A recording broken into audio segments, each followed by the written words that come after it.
کہ ارسطوٹل سے ارسطو سے پوچھا تھا کہ یہ حسد اور رشک میں کیا فرق ہے، تو پھر انہوں نے جواب دیا کہ اینوی ہے جو رشک ہے وہ یہ ہے کہ تو کوشش کرے کہ میرے جیسا بن جائے، اور حسد یہ ہے کہ تو کوشش کرے کہ میں تو ختم ہو جاؤں۔ دنیا کی تاریخ میں حضرت خالد بن ولید رضی اللہ تعالیٰ عنہ سے بڑا فوجی کمانڈر نہ گزرا ہے نہ گزرے گا، کبھی کسی جنگ میں شکست نہیں ہوئی، لیکن جب انہیں ڈپوز کیا گیا، کمانڈر ان چیف کے عہدے سے ہٹایا گیا، وہ آرڈر کس نے تعمیل کرایا؟ وہ سیدنا بلال نے تعمیل کرایا۔ پروٹیسٹ جو ہیں وہ امریکہ میں ہو رہے ہیں، ہم نے اپنے ادھر یہ دیکھا جی کہ ہمارے لوگ شادیانے بجا رہے ہیں۔ بیٹا بات یہ ہے وہ لوگ جو خود نہ کچھ کریں، جن میں عمل کی کمی ہو، وہ کمزور ہوں، وہ سہاروں پہ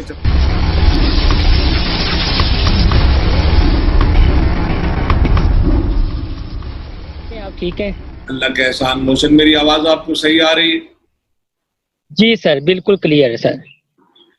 اوکے سر، موضوعات تو بہت سارے ہیں، لیکن پچھلے دنوں میں نے آپ کی ایک انگلش میں آپ نے اپنی ویڈیو بنائی تھی جس کا ٹاپک تھا یہ جو آج کل نسلی باتیں پھر ہو رہی ہیں اور پھر جو صراط خداوندی ہے، تو وہ تھوڑا سا سمجھائیے تھا کہ اصل میں معاملہ ہے کیا دینی نقطۂ نظر سے۔ یعنی ہمارا مذہب جو ہے وہ تو امن بھائی چارے کی بات کرتے ہیں، اور یہاں تک ہے کہ ہمیں تو یہ بھی حکم ہے کہ تم دوسرے کے خداؤں کو برا بھلا نہ کہو، اس کے بدلے میں آپ کے خدا کو برا بھلا کہا جائے گا۔ لیکن پھر ایک ٹیگ لگ جاتا ہے کہ جو مسلمان ہے وہاں پر اقلیتوں کو تحفظ نہیں ہے، جتنے بھی مالک ہیں ان کے حقوق سلب کیے جاتے ہیں۔ لیکن پچھلے دنوں جو ہم نے امریکہ میں دیکھا، جب ایک سیاہ فام کو پولیس نے قتل کیا، جو بھی جرم تھا وہ تو ان کا اپنے ملک کا قانون ہے، تو اسلام کے حوالے سے آپ اس چیز کو کس طرح دیکھتے ہیں؟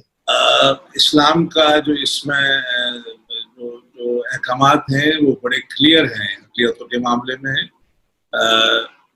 وہ لوگ جو ایک اسلامی مملکت کا حصہ ہوتے ہیں، ان کی حفاظت، ان کی جان کی، ان کی مال کی، ان کی عزت کی حفاظت جو ہے وہ اسٹیٹ کی رسپانسبلٹی ہے، اور انٹرن وہ اسٹیٹ کے جو قوانین ہیں ان سب کو تسلیم کرتے ہیں، اپنے ٹیکسز پے کرتے ہیں۔ اس لیے میرے خیال میں پاکستان کے اندر بائی اینڈ لارج میں کہوں گا الحمدللہ جو ہمارے ملک کے اندر جو چیزیں ہیں اقلیتوں کے ساتھ جو ہمارا رویہ ہے وہ بہت اچھا ہے۔ اکا دکا واقعات دنیا میں ہر جگہ ہوتے ہیں اور وہ رول نہیں ہے، وہ ایکسیپشنز ہیں، وہ کبھی ایسے کچھ ہو گیا، ایک دو واقعات ہوئے پچھلے عشرے کے اندر، لیکن ایسا نہیں ہے۔ ماشاءاللہ ہماری اقلیتیں جو ہیں وہ محفوظ ہیں اللہ کے فضل و کرم سے، اور اپنے جو ان کے مذہبی عقائد ہیں ان کے مطابق وہ اپنی عبادات بھی کرتے ہیں، ان کے تہوار بھی ہوتے ہیں، ان کی رسومات بھی ہوتی ہیں۔ آپ نے دیکھا کہ ہمارے جو نیشنل لیول کی لیڈرشپ ہے وہ بھی میسیج بھی بھیجتے ہیں اور اس میں پارٹیسپیٹ بھی کرتے ہیں، اور لوگوں کے تعلقات ہیں، میرے اپنے تعلقات ہیں جو پاکستان کے پاکستانی ہیں جو مسلمان نہیں ہیں، مسلم مذہب سے تعلق رکھتے ہیں، میرے تعلقات ہیں ان کے ساتھ، اور میرے ساتھ بھی بیٹھتے ہیں۔ میں کچھ ایک ایسے ادارے کا ممبر ہوں جہاں میرے ساتھ ہوتے ہیں کچھ سکھ دوست ہیں، کچھ ہندو دوست ہیں، وہ سارے بیٹھے ہوتے ہیں۔ ایسا کچھ نہیں ہے الحمدللہ، پاکستان نے بہت اچھا جو ہے مذہبی رواداری، اور آپ نے دیکھا کہ یہ دربار جو ہے کرتارپور والا جو ہے یہ کھلا، اور اس سے ایک بہت اچھا میسج گیا دنیا کو، اور دنیا بھر میں جو سکھ کمیونٹی ہے وہ اس بات میں بہت خوش ہے، اور پاکستانی ایفرٹس کو نہ صرف وہ ہے کہ وہ ایکنالج کرتے ہیں بلکہ شکر گزار بھی ہیں۔ میری چند ایک سے ملاقات بھی ہوئی اور میں خود بھی وہاں پر گیا جس دن افتتاح تھا، تو الحمدللہ پاکستان اس لحاظ سے میرے خیال میں ایک بالکل ایک جنرلی ایک اسلامی مملکت والا جو رول ہے وہی ادا کرتا ہے۔ ہاں اکا دکا کیسز ہوتے ہیں، وہ ہر جگہ ہوتے ہیں، وہ تو مسلمانوں کے اندر بھی آپ کو پتہ ہے ہماری مذہبی تفرقہ بازی میں ایسے چھوٹے موٹے واقعات ہو جاتے ہیں، لیکن ایسا سچ میں کہوں گا کہ بہت اچھا ماحول ہے ہمارا۔ اب اگلا سوال ہے کہ جو وہاں امریکہ میں ہوا اور جس وجہ سے آج کل دنیا میں ایک تحریک جو ہے وہ وہاں بھی 40-45 اسٹیٹس اس کی لپیٹ میں ہے، اور اب وہ بات آسٹریلیا تک، انگلینڈ اور یورپ تک پھیل گئی ہے، سیول ساؤتھ کوریا تک پھیلی ہوئی ہے۔ تو اس میں انہوں نے جو نعرہ ہے، جو سلوگن ہے کہ بلیک لائیوز میٹر، تو میرا اس میں پوائنٹ یہ تھا کہ it is not only black lives, human life matters. اللہ کی نظر میں ہیومن لائف بہت امپورٹنٹ ہے، وہ بلیک لائف ہو، وہ براؤن لائف ہو، وہ وائٹ لائف ہو. اور میرے خیال میں جو اپارتھیڈ نیلسن منڈیلا والے ملک میں جو کچھ ہوتا رہا ہے غالباً اس سے زیادہ جو ہے قتل و غارت گری اسلامی دنیا میں ہوئی ہے پچھلے 30 سالوں کے اندر. انفارچونیٹلی 30 سالوں میں اسلامی دنیا کے اندر بہت قتل و غارت گری ہوئی ہے اور دوسروں کے ہاتھوں ہوئی ہے. وہ عراق تباہ ہوا، وہ لیبیا دیکھ لیجئے، سیریا دیکھ لیجئے، افغانستان میں، پاکستان کے اندر جو وار آن ٹیرر لڑی گئی وہ بھی کس طریقے سے پاکستانی قوم نے قربانیاں دی. برما کی مثال ہے سر. ہاں جی، برما کی مثال ہے، فلسطین کی ہے جی، برما ہے، کشمیر ہے. آپ کے ساتھ مشرق میں جو کچھ ابھی مسلمانوں کے ساتھ ہو رہا ہے آپ دیکھ رہے ہیں. تو جو پوائنٹ تھا اس میں ہائی لائٹ کرنے کا یہ تھا کہ انہوں نے ایک سوال کیا تھا کہ یہ کب سے شروع ہوا اور یہ کب تک جاری رہے گا. تو میں نے بتایا کہ یہ شروع تو یہ نفرت کا کھیل ہے نا، تو یہ شروع تو ہو گیا اس دن جس دن آدم علیہ السلام کو اللہ نے جو ہے نا تخلیق کرنے کے بعد فرشتوں کو اور ان کا جو معلم تھا اس کو حکم دیا کہ سجدہ کرو. تو فرشتوں نے تو سجدہ کر دیا، لیکن ابلیس نے کہا کہ جی میں تو سجدہ نہیں کرتا ہوں، اور مختلف بہانے تراشے جو ہے نا وہ تراشے، میں تو بہت بڑا موحد ہوں، میں توحید پہ یقین رکھتا ہوں، میں اس کو سجدہ کیسے کروں. پھر کہنے لگا کہ جی یہ تو مٹی کا بنا ہوا ہے، میں آگ سے بنا ہوا ہوں. تو وہ نفرت ہی تھی بیسیکلی اس کو، چونکہ وہ بہت پرانا تھا اسے شک پڑا کہ یہ اللہ نے چونکہ اس کو اپنا نائب بنانے کا قصد کیا ہے، فیصلہ کیا ہے، تو میرے جو یہاں پر ایک قسم کی امپورٹنس ہے کہ میں فرشتوں کا معلم ہوں اور وہ ختم ہو جائے گی. تو یہ جہاں یہ نیگیٹو کمپٹیشن آ جاتا ہے نا، کہتے ہیں کہ افلاطون نے، پلیٹو نے ایک دفعہ اپنے استاد، اگر یہ بات صحیح ہے لیکن ہے حکمت بڑی ہے اس میں، کہ ارسطوٹل سے ارسطو سے پوچھا تھا کہ یہ حسد اور رشک میں کیا فرق ہے. تو پھر انہوں نے جواب دیا کہ انوی ہے جو رشک ہے وہ یہ ہے کہ تو کوشش کرے کہ میرے جیسا بن جائے، اور حسد یہ ہے کہ تو کوشش کرے کہ میں تو ختم ہو جاؤں اور تو میری جگہ لے لے. تو بنیادی طور پہ شیطان کا فنامنا پھر آگے چلتا آیا. پھر میں نے آگے بتایا کہ پھر جو ہے وہ جس طریقے سے قابیل اپنے نفس پہ قابو نہ رکھ سکا اور حابیل کو قتل کیا اور اپنے بھائی کو، اور وہاں سے یہ گیم چلتی آئی. اس میں ایک سنہری دور ہے، اور وہ سنہری دور ہے جو رسول پاک صلی اللہ علیہ وسلم کا زمانہ ہے. آپ کے اللہ کریم کے جو احکامات ہیں اور آپ صلی اللہ علیہ وسلم نے جس طریقے سے ان احکامات پہ عمل کر کے دکھایا، وہ ایک خوبصورت زمانہ. آپ کو معلوم ہے حضرت بلال رضی اللہ تعالیٰ عنہ ایک غلام تھے، اور ان پر جو ظلم اور زیادتیاں ہوتی تھیں کہ جو ان کو تپتی ریت کے اوپر لٹا کر ان کے اوپر وزن ڈال دیا جاتا تھا، وہ پھر بھی اللہ کے نعرہ لگاتے تھے. جب سیدنا ابوبکر صدیق رضی اللہ تعالیٰ عنہ نے انہیں آزاد کر کے چھوڑ دیا تو ایک وقت آیا کہ وہ سیدنا بلال ہو گئے، وہ ہمارے رہنما بلال ہو گئے. اور میں نے اس میں تفصیل سے بیان نہیں کیا، آپ کو بتاتا ہوں کہ ان کا اتنا احترام تھا کہ ایک واقعہ اس میں میں نے بیان کیا، آپ نے یقیناً سنا ہے اس میں اور پڑھا بھی ہوگا کہ سیدنا ابو ذر غفاری کے منہ سے ایسی بات نکل گئی ان کے رنگ کے متعلق کہ بعد میں وہ اتنے اس قدر انہوں نے اپنی غلطی کا ادراک کیا کہ وہ مسجد نبی کے باہر آ کے لیٹ کے اپنا ایک جو گال ہے وہ زمین پہ رکھا اور سیدنا بلال رضی اللہ تعالیٰ عنہ کو کہا، درخواست کی کہ اپنا پاؤں میرے اس گال پہ رکھیے اور مجھے معاف کیجیے. وہ تو ان کا بڑا پن تھا، وہ بڑے لوگ تھے، وہ بہت بڑے لوگ تھے، وہ سب چمکدار ستارے تھے کہ وہ نیچے جھکے جھک کے انہوں نے ان کے اونٹ پہ گالوں پہ پیار کیا اور پھر وہ روئے دونوں، اور رو کے وہ جو ساری نفرت تھی وہ بھی پگھل گئے، دل بھی پگھل گئے. اور آج بھی آپ کو بتاؤں کہ اگر آپ مسجد نبوی سے سیدھا نکلیں گیٹ نمبر 26 سے 1-2 کلومیٹر چلیں تو سیدنا ابو ذر غفاری رضی اللہ تعالیٰ کی مسجد ہے، بڑا سکون ہے وہاں پر، وہاں آج بھی درویش ہی بیٹھے ہوتے ہیں. تو پھر یہ ہے کہ ایک اور واقعہ جو اس میں اندر میں نے بیان نہیں کیا، دنیا کی تاریخ میں حضرت خالد بن ولید رضی اللہ تعالیٰ عنہ سے بڑا فوجی کمانڈر نہ گزرا ہے نہ گزرے گا. اللہ نے ان کو اتنی عزت دی کہ رسول پاک صلی اللہ علیہ وسلم نے انہیں اللہ کی تلوار کا سوڈ آف اللہ سیف اللہ، اور اس لیے 56 سال کی نوجوان عمر میں موت ہو گئے، کبھی کسی جنگ میں شکست نہیں ہوئی. لیکن جب انہیں ڈپوز کیا گیا، کمانڈر ان چیف کے عہدے سے ہٹایا گیا، وہ آرڈر کس نے تعمیل کرایا؟ وہ سیدنا بلال نے تعمیر کرایا. اور دنیا کے عظیم ترین کمانڈر نے